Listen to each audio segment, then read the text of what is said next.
Brought to you by TechnoSpark 20 series smartphones. I'm superhuman. चलिए, हम गुनाहगार हैं, हम गलत हैं। आपने हमारे 4 एमएलएस को भी खींच लिया, तोड़ लिया। आपने क्या किया फिर जब आपको सत्ता मिली?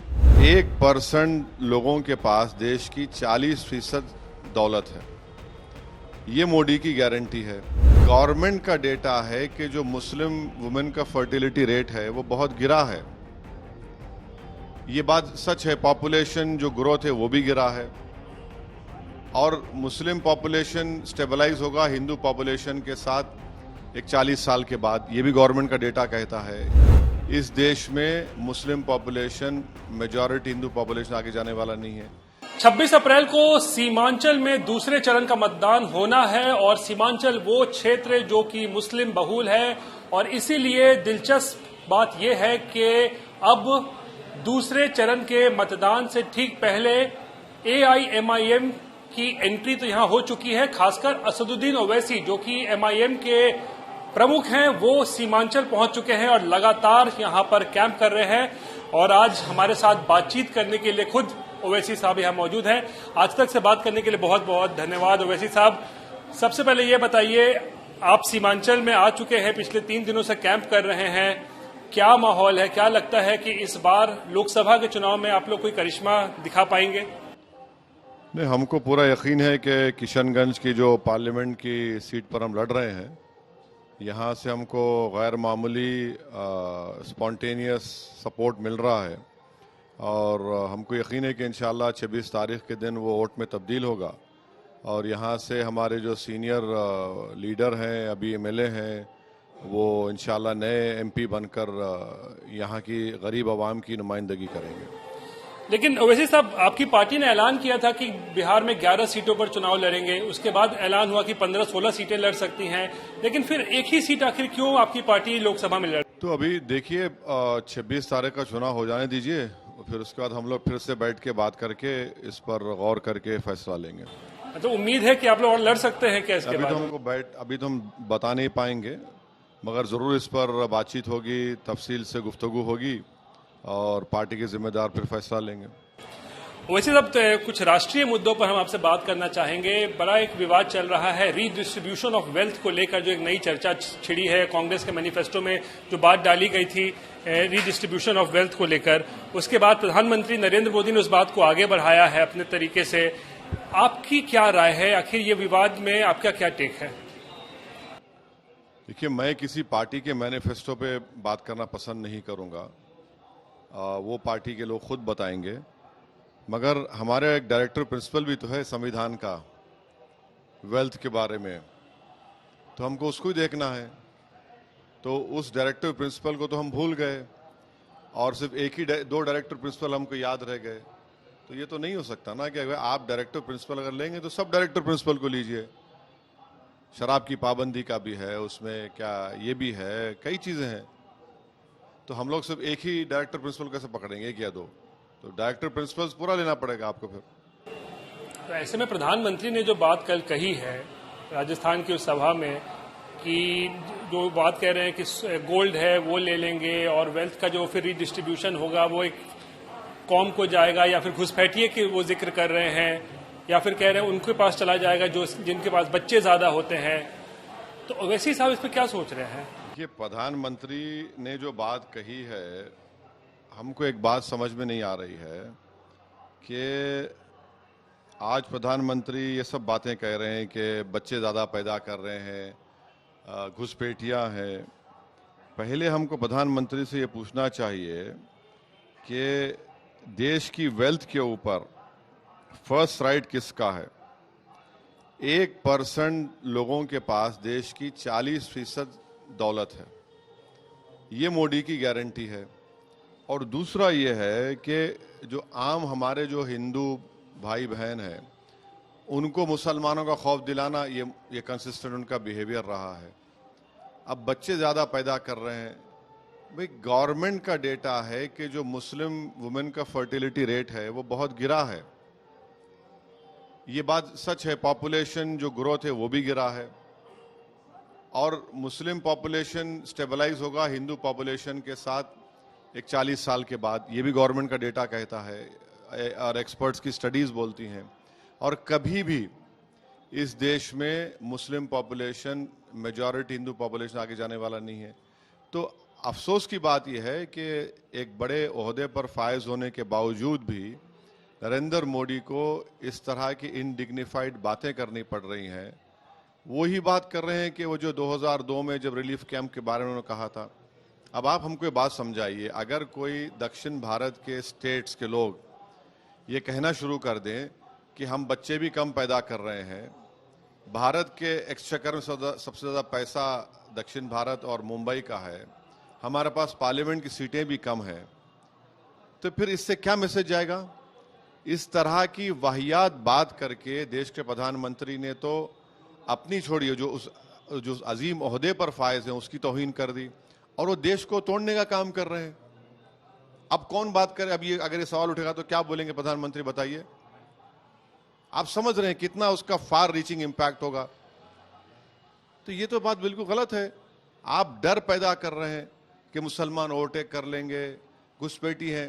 पार्लियामेंट में 10 साल में 10 से 11 मरतबा ये सवाल पूछा गया, आप डेटा देने तैयार नहीं है कितने इलीगल माइग्रेंट्स हैं, डेटा देने तैयार नहीं है आप। तो ये इस तरह का बयान देना, ये तो इनका कंसिस्टेंट है, और ये गारंटी उनकी एक जरूर है कि 1% लोगों को उन्होंने 40% दौलत दी है। लेकिन आखिर ये बयान पहले चरण के चुनाव के बाद दिया है प्रधानमंत्री ने, आखिर इसके पीछे क्या कोई वजह आपको लगती है? नहीं, वजह क्या है, कैसे है, वो हम उस पर नहीं जाएंगे, मगर प्रधानमंत्री के अजीम ओहदे पर फायज होकर वो इस तरह की बात कर रहे हैं, तो वो हमको लगता है कि भाई वो सबका साथ, सबका विकास, सबका विश्वास कहां पे चला गया। भारत के 14% मुसलमान, 17 करोड़ की आबादी 2011 के सेंसस के मुताबिक कब से घुसपैठी हो गए, कब से ज्यादा बच्चे पैदा कर रहे हैं। ये तो आप, इसका मतलब ये है कि आप जो है एक कम्युनिटी को पूरा कंप्लीटली मार्जिनलाइज करके रखना चाह रहे हैं आप, और पॉलिटिकली तो आपने उनको इनविजिबलाइज कर दिया, अब सोशली वो आप करना चाह रहे। और अगर कल के दिन अगर कोई दंगे होंगे देश में और उसमें अल्पसंख्यक समाज को नुकसान होगा, कौन जिम्मेदार होगा उसका? ये तो डॉग विजिल पॉलिटिक्स भी नहीं बोलेंगे इसको आप। अच्छा, चलिए सीमांचल के जिक्र कर लेते हैं। सीमांचल, क्योंकि आप यहां पर कैंपेन कर रहे हैं और कहीं न कहीं ओवैसी का खौफ जो है वो आरजेडी में देखने को मिल रहा है। तेजस्वी यादव भी सीमांचल में लगातार अब कैंप करने वाले हैं अगले 2-3 दिन तक। तो क्या है ये ओवैसी फैक्टर का ये डर क्या है, मतलब आखिर मुस्लिम वोटों को लेकर आरजेडी में या फिर महागठबंधन में? देखिए, डर फैक्टर है नहीं है, हम इन चीजों पे नहीं जाते, मगर आप जब वोट लिए थे, आपने वोट लिया था नीतीश कुमार बीजेपी के खिलाफ, और ये कहकर आपने लोगों को कहा था कि ओवैसी को वोट मत दो, नीतीश को और बीजेपी को रोकना है। फिर आपने उनसे अलायंस कर लिया। भाई पिछले 10 साल में आपने 2-2 मरतबा बिहार को बीजेपी आरएसएस के हवाले कर दिया, आरजेडी ने। अब ये कौन सी टीम का काम है बताइए? चलिए, आप डिप्टी सीएम बन गए, आपने सीमांचल के लिए क्या किया हमको बताइए। मुसलमान छोड़िए, सीमांचल में सब मजहब के मानने वाले रहते हैं। यहां पर जमीन कटती है, सैलाब आया तो हजारों लोग बेघर हो जाते हैं। यहां पर कितने आपने कॉलेज स्कूल खोले बताइए? कुछ नहीं। बल्कि जो पटना में महावीर कैंसर सेंटर है, उसकी रिपोर्ट है कि सबसे ज्यादा अगर कैंसर पेशेंट आते हैं तो इसी सीमांचल से आते हैं। किडनी स्टोन होता है तो पानी आर्सेनिक है। आप चले जाइए ठाकुरगंज, वहां पर अनानास चाय की पैदावार होती है, आपने प्राइस उसका कुछ नहीं मिलता उनको। जूट का मामला है, आप बताइए क्या हो रहा है। मकई का भुट्टा है, उसका बताइए क्या हो रहा है। हर साल यहां से पलायन होता है। वो जो अमृतसर की ट्रेन जाती है, हम फोटो देखें, वीडियो देखें कि टॉयलेट में लड़के बैठते हैं सीमांचल के। क्या कर रहे हैं आप बताइए ना। चलिए, हम गुनाहगार हैं, हम गलत हैं, आपने हमारे 4 एमएलएस को भी खींच लिया, तोड़ लिया। आपने क्या किया फिर जब आपको सत्ता मिली? और आप ही का डेटा जो आपने सेंसस किया है, कास्ट सेंसस आपने किया है, अब उसमें बताइए कि भाई यादव का पॉपुलेशन कितना है, अपर कास्ट ब्राह्मण्स का कितना है, और फिर आप मुसलमानों का देख लीजिए, जिसमें मुसलमानों में सुरजापुरी है, शेरशाहबादी है, कुल्हैया बरादरी है, उनको तो हिस्सा ही नहीं मिल रहा है गवर्नमेंट एम्प्लॉयमेंट में। सत्ता राजद की भी थी, सत्ता नीतीश कुमार की भी थी, बीजेपी की, कांग्रेस सबकी थी।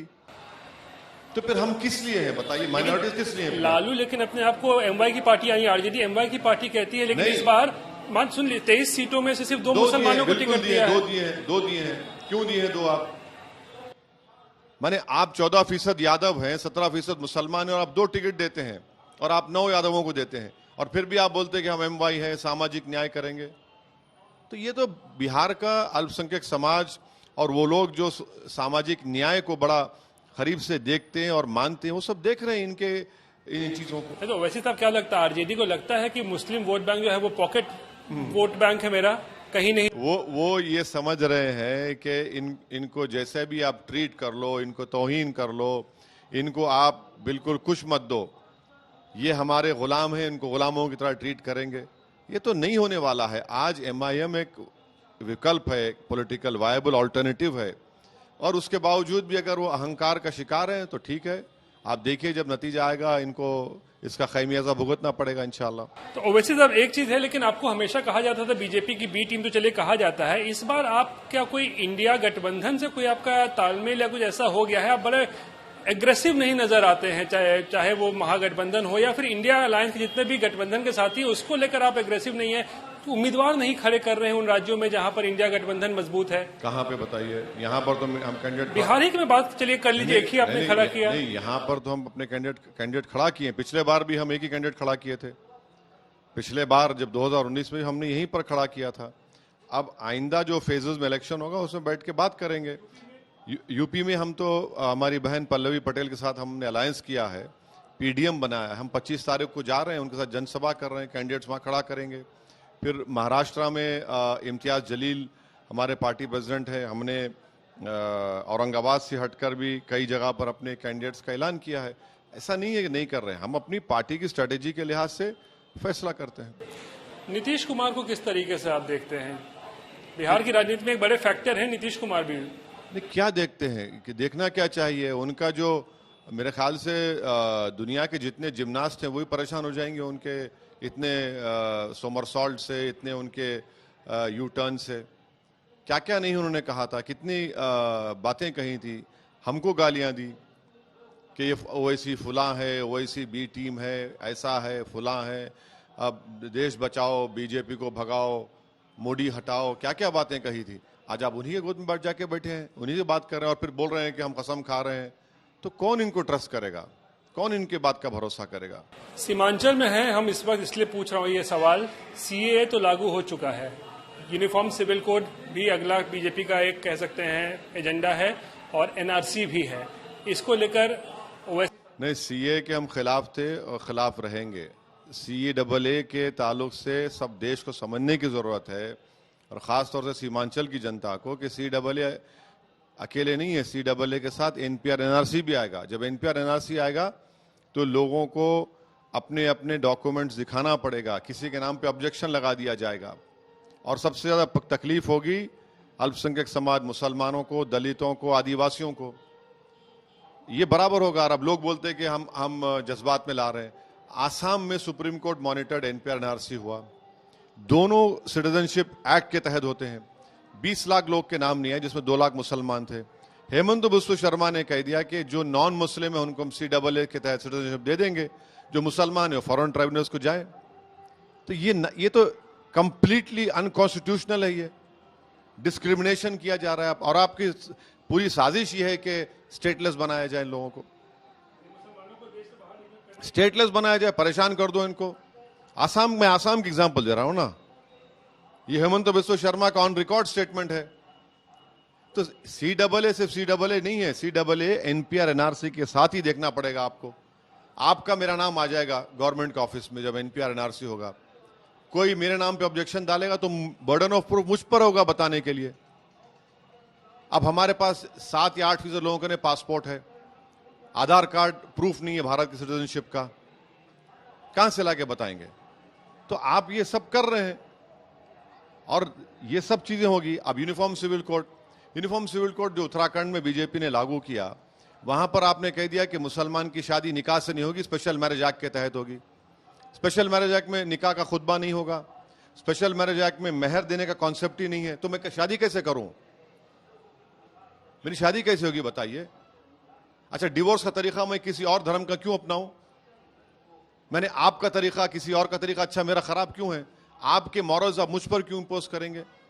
तो बीजेपी यही कर रही है। वन नेशन और वन इलेक्शन आप हकीकत देखते हैं अगले बार 29 में? हम तो वन नेशन वन इलेक्शन के जुलाई 2019 में जब नरेंद्र मोदी ने ऑल पार्टी मीटिंग बुलाई थी, पहला सेशन था, उस वक्त मैं और सीताराम येचुरी उसका अपोज किए थे। अब इस कमीशन के पास भी हम गए, जिसको हमारे एक्स प्रेसिडेंट कोविंद साहब के पास। One nation one election Bharat के फेडरलिज्म के खिलाफ है, भारत के कॉन्स्टिट्यूशन के खिलाफ है, ये बेसिक स्ट्रक्चर के खिलाफ है। और ये जो सरकार का आर्गुमेंट है, मोदी सरकार बीजेपी का, कि वन नेशन वन इलेक्शन होगा तो इससे फायदा होगा, मॉडल कोड ऑफ कंडक्ट से काम नहीं होता, झूठ है। सुप्रीम कोर्ट के कई जजमेंट से आपको काम करने से कोई रोकता ही नहीं है। पैसा तो उतना ही लगेगा जितना आप इलेक्शन कराएंगे। और इस सरकार के लिए कोई भी पार्टी जो सरकार में रहेगी, जनता का फायदा होगा। बार बार चुनाव हो, पेट्रोल की कीमत कितना कम किए? 3 रुपए कम किए नहीं किए पार्लियामेंट इलेक्शन आ रहा है बोलकर। और ये आर्गुमेंट बिल्कुल गलत है। बीजेपी ये चाहती है कि सिर्फ वो और किसी हद तक कांग्रेस रहे, बाकी सब रीजनल पार्टीज खत्म हो जाएं। भाई सीमांचल का मुद्दा उसका अंडर डेवलपमेंट है, डिस्क्रिमिनेशन है। जब वन नेशन वन इलेक्शन होगा तो कहां होगा वो? अच्छा, ये अरविंद केजरीवाल को जो पूरा मामला चल रहा है, आम आदमी पार्टी आरोप लगा रही है इंसुलिन नहीं दिया जा रहा है या फिर उनको मारने की साजिश हो रही है, क्या लग रहा है इसमें? मुझे उनको जो हेल्थ प्रॉब्लम्स है, उनको बराबर जेल अथॉरिटीज़ को चाहिए कि उनको पूरी उनकी सेहत का ख्याल रखा जाए, और जो उनको मेडिकल ट्रीटमेंट की ज़रूरत है उनको पूरा प्रोवाइड करना चाहिए। एक चीफ मिनिस्टर हैं अभी दिल्ली के, वो जेल में है, तो जो जेल मैनुअल में है और जो उनको हेल्थ की ज़रूरत है चेकअप की, उनको मिलना चाहिए। तो कुछ जो आरोप लगाए जा रहे हैं मारने की साजिश हो रही है, आपको लगता है इसमें दम है? नहीं, मुझे नहीं मालूम इसमें दम है या नहीं है, मगर मुझे इतना मालूम कि मुख्तार अंसारी को स्लो पॉइजन देकर मार दिया गया। ये बात सच है। उनके परिवार के लोग ने खुद कहा, उनके परिवार के लोग, वो खुद बल्कि सुप्रीम कोर्ट गए थे आज से 3 महीने पहले कि जेल में उनकी हत्या कर दी जाएगी। वो सच साबित हुई। चलिए, एक आखिरी सवाल आप ही के लोकसभा से भी अब पूछ लेते हैं। हैदराबाद से आप चुनाव लड़ रहे हैं, माधवी लता क्या इस बार ओवैसी को बहुत कड़ी चुनौती देने जा रही हैं? और खासकर ये जो तीर चलाने वाला जो एक विवाद हुआ है, वायरल वीडियो। देखिए, 1984 से हम लोग इस सीट पर अल्हम्दुलिल्लाह अल्लाह के फजल करम से, अवाम की दुआओं से हमको कामयाबी मिल रही है। तो मुकाबला पार्टी से होता है, कैंडिडेट से नहीं होता है। तो हमारा मुकाबला नरेंद्र मोदी की सरकार की गलत पॉलिसियाँ, एंटी माइनॉरिटीज़ जो डिसीजन लिए और जो नौजवानों को रोज़गार नहीं दिया, बेरोज़गारी उनका मुकद्दर बना दिया, महंगाई आसमान को छू रही है, चीन हमारी ज़मीन पर कब्ज़ा करके बैठा है, ये अहम मुद्दे रहेंगे। मैं किसी को बोल नहीं सकता कि कौन मेरे खिलाफ कैंडिडेट होगा। कोई भी कैंडिडेट हो सकता है। अब रहा सवाल वो जो प्रोवोकेटिव एक्ट था, जो बदतमीज़ी एक मस्जिद की तरफ देखकर की गई है, तो वो तो उनका इंटेंशन है। वही तो बीजेपी चाहती है कि जितने इबादत गाहें हैं उनको टारगेट किया जाए। आप डेलिबरेटली नहीं किए, उनका प्लान है वो। और वो वीडियो भी सामने आ गया। तो वो हैदराबाद में दंगा कराना चाहते। तेलंगाना एक लैंडलॉक्ड एरिया है। तेलंगाना में जो आज जो पूरे इंडिया में जो उसका पर कैपिटा जीडीपी इनकम सबसे हाईएस्ट है, क्यों है? हैदराबाद की वजह से। और पिछले 15-16 साल से वहां पर कोई दंगा नहीं हुआ। तो बीजेपी ये सब चीजें करना चाहती है। इसका नुकसान किसको होगा बताइए? हैदराबाद को होगा, तेलंगाना को होगा, वहाँ की ग्रोथ स्टोरी पर होगा। अमेजॉन गूगल अमेरिका के बाद सबसे बड़ा अपना ऑफिस बना रहा है हैदराबाद में। ये सब लोग क्या करेंगे? तो ये इनका असल चेहरा सामने आ रहा है ना। इस तरह का दंगा हो सकता है चुनाव से पहले आपके यहाँ जो चुनाव हम ये कह रहे हैं कि इनका इंटेंशन है इस तरह का प्रोवोकेशन करना, इस तरह से बेहूदगी से बिहेव करना, क्या आपका मकसद है? फिर वही है। चलिए आखिरी सवाल वैसे साहब, अब की बार 400 पार का नारा जो दिया जा रहा है उसमें आपको क्या लगता है, ये नारा में दम है या फिर कहां तक बीजेपी पहुंच? जहां तक मुझे मालूम पेट्रोल की कीमत 100 पार हो गई। जहां तक मुझे मालूम चीन 2000 किलोमीटर से ज्यादा घुस के बैठा है भारत में। जहां तक मुझे मालूम भारत के हजारों लाखों नौजवान बेरोजगार बने बैठे हैं। कीमतें इतनी बढ़ चुकी हैं कि माँ बाप अपने औलाद को इस आइंदा एकेडमिक ईयर से स्कूल में नहीं पढ़ाने के बारे में सोच रहे हैं, फीस के पैसे नहीं है। ये मुझे मालूम। ये जो रेटोरिक बात कर रहे हैं बीजेपी की तरफ से, उनको ये नहीं दिख रहा है।